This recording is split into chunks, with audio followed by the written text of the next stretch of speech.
Hi friends, நம்ம இன்றைக்கி ரொம்பவே ஹெல்தியான சத்து மாவு ரெசிபி எப்படி பண்ணுறதுன்னு பார்க்கலாம். இதுக்காக நான் ராகி, பச்சைப்பயிறு, கருப்பு கடலை, சோளம், சோயா, சிவப்பு அரிசி, கம்பு, தெனை, சம்பா கோதுமை, கொஞ்சமாக சுக்கு, ஜவ்வரிசி, ஏலக்காய் ஃப்ராக்ரன்ஸ்க்கு எடுத்திருக்கேன்.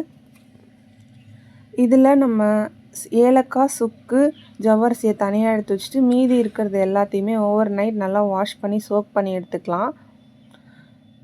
நல்லா சோக் பண்ணி ஓவர் நைட் விட்டுட்டிங்க அப்படின்னா நெக்ஸ்ட் டே நல்லா ஊறியிருக்கும். அதை நான் இப்படி ஒரு ஒயிட் கிளாத்தில் போட்டு ஸ்டெயின் பண்ணி ஸ்ப்ரவுட் ஆகிறதுக்கு வச்சுருக்கேன்.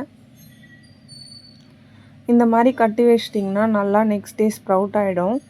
ஸ்ப்ரவுட் ஆகிட்டக்கப்புறம் பார்த்திங்கன்னா இப்படி இருக்கும், நல்லா ஸ்ப்ரவுட் ஆகியிருக்கும். இது எதுக்கு நம்ம பண்ணுறோன்னா அதில் இருக்கிற ப்ரோட்டீன்ஸ் அண்ட் விட்டமின்ஸை வந்து என்ஹான்ஸ் பண்ணுறதுக்கு தான். நல்லா ஸ்ப்ரவுட் ஆனதை இந்த மாதிரி நம்ம சன்ட்ரை பண்ணி எடுத்துக்கலாம். தனித்தனியாக ஒரு பிளேட்டில் வச்சு நீங்கள் இந்த மாதிரி காய வச்சு எடுத்துக்கோங்க.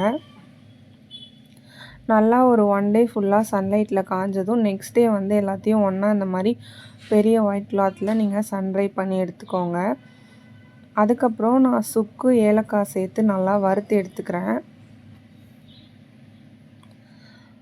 ஒரு நல்ல ஃப்ராக்ரன்ஸ் கிடைக்கும். அப்புறமா காய வச்சுட்டு நம்ம மிஷினில் கொடுத்து நம்ம அரைச்சி எடுத்துக்கலாம். அரைச்சி எடுத்தோன்னா நமக்கு இந்த மாதிரி ஒரு பவுடர் கிடைக்கும். அதை வந்து நம்ம ஸ்டோர் பண்ணி வச்சுக்கலாம். இது வந்து குழந்தைங்கள்லேருந்து பெரியவங்க வரைக்கும் எல்லாருக்குமே ரொம்ப ஃபில்லிங்கான ஒரு நல்ல ஹெல்த்தியான ஒரு பவுடரு. இதை நம்ம கஞ்சி மாதிரி காய்ச்சி குடிச்சிக்கலாம். 200 ml தண்ணியில் நமக்கு 1 ஸ்பூன் பவுடர் போட்டு கஞ்சி காய்ச்சினாலே நல்ல கன்சிஸ்டன்சியில் நமக்கு கஞ்சி கிடச்சிரும்.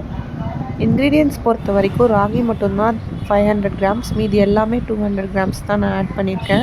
ஃப்ராக்ரன்ஸ்க்கு ஏற்ற மாதிரி ஏலக்காய், கொஞ்சமாக சுக்கு, அப்புறம் கொஞ்சம் சபுதானா, ஜவ்வரிசி நான் சேர்த்துருக்கேன் கன்சிஸ்டன்சிக்கு.